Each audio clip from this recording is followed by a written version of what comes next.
सज्जनों, आज आपके साथ हम शेयर करना चाहते हैं भैरव का महात्म्य। ओम भैरवाय नमः। ओम श्री भैरवाय नमः। हम पहले डिस्कस करेंगे, आपसे चर्चा करेंगे कि भैरव जी का प्राकट्य कैसे हुआ है। तो पुराण में जिक्र आया है कि मार्गशीर्ष कृष्ण पक्ष की अष्टमी को मध्याह्न में भैरव जी का प्राकट्य हुआ। शिव रहस्य के अनुसार उनके पूजन के लिए मध्याह्न व्यापिनी अष्टमी शुभ मानी गई है। भगवान काल भैरव की उत्पत्ति के संबंध में अनेक प्रकार की कथाएं प्रचलित हैं।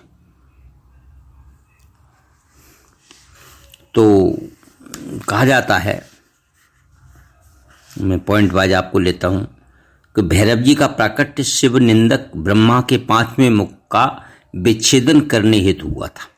कहा जाता है कि एक बार अहंकार के वशीभूत होकर ब्रह्मा जी भगवान शिव की निंदा कर बैठे। ब्रह्मा जी के प्रलाप को वहां एक ज्योतिपुंज बालक प्रकट हुआ ब्रह्मा जी के प्रलाप को सुनकर, जिसने ब्रह्मा के ब्रह्म तत्व ज्ञानहीन 5वें शिव निंदक मुख को अपने तीक्ष्ण नाखून से के अग्रभाग से काट डाला। जब ब्रह्मा जी की मत फिर गई, तब उन्हें धर्म के मर्म को समझाने के लिए ही भैरव देव का प्रकट हुआ। इस एक मुख के कट जाने से ब्रह्मा जी चतुर्मुख रह गए और यही बालक काल भैरव कहलाया।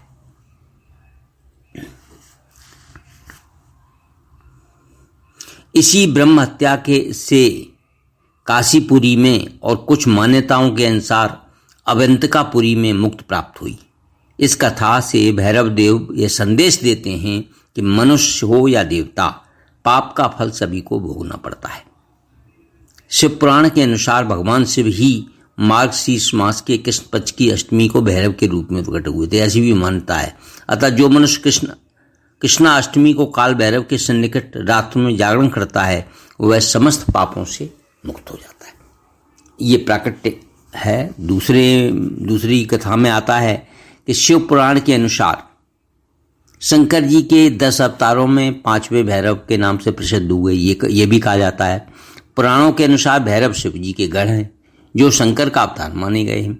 कथा इस प्रकार है कि दैत्यराज अंधक की गदा से एक बार शिव का सिर खंड में विभक्त हो गया और उसी में से रुद्र बहने लगा। उसी रक्तधारा से 5 भैरव, जिसे तंत्र तथा स्कंद पुराण आदि में 8 बताया गया, की उत्पत्ति हुई। पुराणों के अनुसार भैरव प्राणियों की शुद्ध के लिए कुछ यातनाएं देते हैं, जिससे उसके पश्चात ही प्राणी स्वर्ग का भागी होता है। तीसरी कथा में आता है कि एक पुराण कथा के अनुसार शिव जी ने क्रोध में आकर एक अत्यंत भीषण स्वरूप की रचना की और कहा कि आप काल की भांति शोभित होने के कारण साक्षात कालराज हैं। भीषण होने से भैरव हैं और दुष्ट आत्माओं का मर्दन करने के कारण आमर्दक कहलाए गए। तक तंत्र ग्रंथों के अनुसार आपद नामक दैत्य के कठोर तप से जिस बटुक का प्राकट्य हुआ, उसे भैरव कहते हैं। और ब्रह्मा वर्त पुराण के अनुसार भगवान श्री कृष्ण के दाहिने नेत्र से जो भयंकर गढ़ प्रकट हुए, वे भी अष्ट भैरव कहलाए। स्कंद पुराण की अवंतिका खंड में 8 महापाप हरक भैरवों का उल्लेख आता है। ये कौन कौन से हैं काल भैरव के अष्ट नाम, वो आपके साथ हम चर्चा कर रहे हैं। पहला नाम है दंडपाणी, दूसरा है विक्रांत, और तीसरा है इनका नाम महाभैरव, और चौथा नाम है इसका बटुक भैरव। 5वां नाम है इनका बालक भैरव, और 6वां नाम है इनका बंदी भैरव, और 7वां है सठ पंचाशतक भैरव, और 8वां है काल भैरव। इस तरह से भैरव जी के 8 नाम हैं। इन नामों का प्रतिदिन पाठ करने से हम लोगों को भैरव जी की कृपा प्राप्त की जा सकती है, इनके 8 नाम लेने से। तो अवंती क्षेत्र के महात्म के अंतर्गत भैरव तीर्थ, नाग तीर्थ और नृसिंह तीर्थ का वर्णन मिलता है। अब काल भैरव के ये हो गया प्राकट्य। अब इनके मंदिर कहाँ कहाँ हैं, तो भारतवर्ष में सिर्फ 2 जगह मंदिर हैं, एक काशीपुरी में, दूसरा अवंतिका क्षेत्र में। इनका भी हम आपसे चर्चा किए ले रहे हैं, 2 मंदिरों की। कहा जाता है काशीपुरी में एक महादेव जी की त्रिशूल की नोक पर जो काशी नगरी बसी हुई है, जहाँ उन्हें काशी का कोतवाल कहा जाता है, काल भैरव को। और दूसरा स्वर्ग का कांतिमान खंड कहलाने वाली पुराण प्रसिद्ध अनादि नगरी उज्जैनी में है, जहाँ उन्हें महाकाल का सेनापति कहा जाता है। दोनों ही नगरियाँ भैरव नगरी मानी जाती हैं। स्कंद पुराण के अनुसार भैरव जी काशीवासियों के कल और काल को अपना ग्रास बना लेते हैं, अतः ये काल भैरव कहलाते हैं। पुराणों में कहा गया है कि काशी में रहते हुए जो भक्त विश्वनाथ जी के साथ काल भैरव की भी उपासना करता है, जो काल की उपासना भक्त नहीं करते हैं, उन्हें महान दुख की प्राप्त होती है। यानी काशी में रहिए तो भगवान भोलेनाथ का भी भजन करिए और काल भैरव का दर्शन करिए और उनका भी पूजन करिए, तभी आपकी उपासना पूरी मानी जाती है। इसी तरह से उज्जैन में भी है, आप महाकाल के क्या पूजन करिए और साथ में काल भैरव का भी पूजन करिए। कहा जाता है विश्वेश्वरस्य ये भक्ता न भक्ता काल भैरवे ते लभन्ते महादुखम काश्याम चैव विशेषता। तो अगर मतलब काशी में रहते हुए जो भक्त विश्वनाथ जी के साथ काल भैरव की उपासना भक्त नहीं करते, उन्हें महान दुख की प्राप्ति होती है। इसका भावार्थ ये है, भगवान काल भैरव काशी के कोतवाल हैं। काशी में निवास के पूर्व उनकी आज्ञा ली जाती है। गोस्वामी तुलसीदास जी अपनी विनय पत्रिका में लिखते हैं कि शिव जी के भैरव रूप का स्तमन करते हुए उन्हें भीषणाकार, भैरव, भयंकर, भूत, प्रेत, प्रथमाधिपति, विपत्तिहर्ता कहा गया है काल भैरव जी को। ये भैरव शिवावतार मानकर उनकी उपासना की जाती है। काल भैरव का वैभव क्या है? विश्व प्रसिद्ध भूतनाथ भगवान श्री काल भैरव का अति प्राचीन ऐतिहासिक मंदिर उज्जैन की पुरानी बसावट उत्तर दिशा में गढ़कालिका के क्षेत्र में स्थित है। जो कि क्षिप्रा नदी के पूर्व तट पर एक पहाड़ी पर अवंतिकाधीश भगवान महाकालेश्वर के सेनापति के रूप में काल भैरव का मंदिर है, जो कि राजा भद्रसेन द्वारा निर्मित कराया गया। यह काफी प्राचीन मंदिर है। काल भैरव आज भी यथावत हैं। देश देशांतर से प्रति दिवस हजारों की संख्या में लोग काल भैरव के दर्शन के लिए उज्जैन में आते हैं। यहाँ एक दीप स्तंभ भी बना है।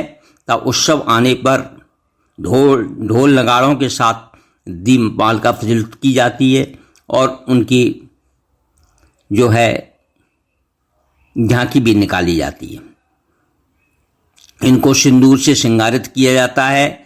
चमत्कारी दिव्य प्रतिमा का जो उन्नत ललाट, गहरी धसी हुई आंखें, मस्तक पर शिवप्रिय त्रिपुंड, उठे हुए भारी कपोल, प्रलम्ब उदर, अधर सेनापति के योग्य राजसी वैभव, प्रभुत्व की प्रतीक, सिर पर सुशोभित सूर्य पगड़ी।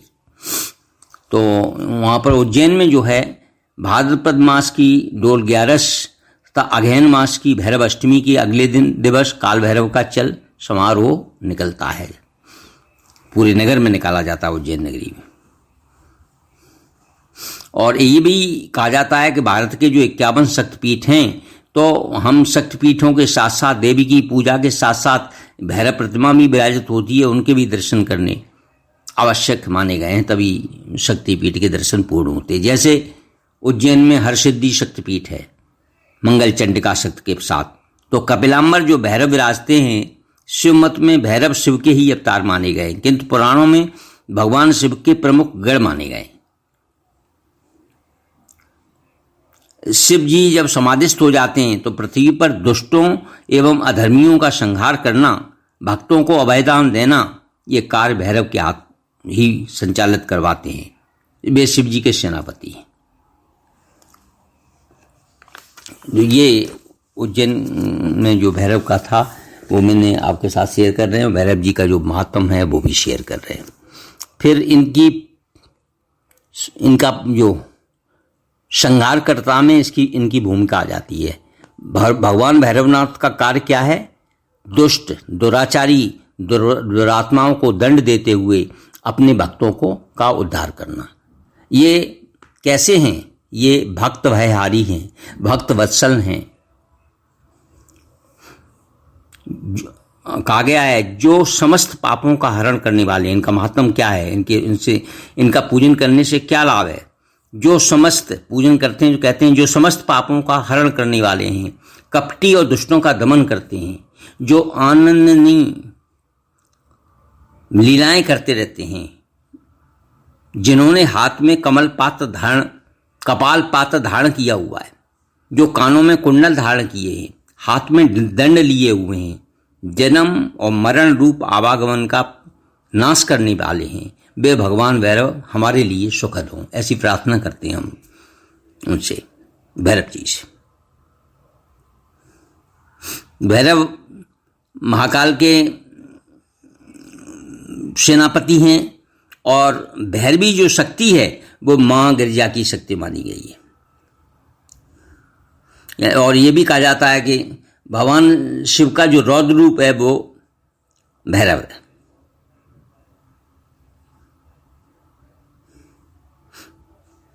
भैरव ब्रह्म रूप हैं, ऐसा कहा गया है। तंत्र शास्त्र में मूल आधार भैरव शीघ्र प्रसन्न होने वाले लोक देवता भी माने गए हैं। ये कलयुग के जागृत देव हैं, कलयुग में जागृत देव हैं। रात में ये रक्षा करते हैं, देखते हैं, भ्रमण करते हैं। और इनके पूजन में जो है काला दीपक, वो सरसों के तेल का दीपक जो है हम जलाते हैं। सरसों के तेल का दीपक इनके आगे रख करके जलाते हैं हम। भैरव का जो मंदिर है जगह जगह बने हुए हैं, उनमें हम दीपक रखते हैं, भैरव जी का पूजन करते हैं। और जिनके जो मंत्र हैं भैरव जी को प्रसन्न करने के लिए, तो सरल मंत्र हम दो बताई दे रहे हैं। ओम काल भैरवाय नमः, ओम काल भैरवाय नमः। और दूसरा है ओम श्री भैरवाय नमः, ओम श्री भैरवाय नमः।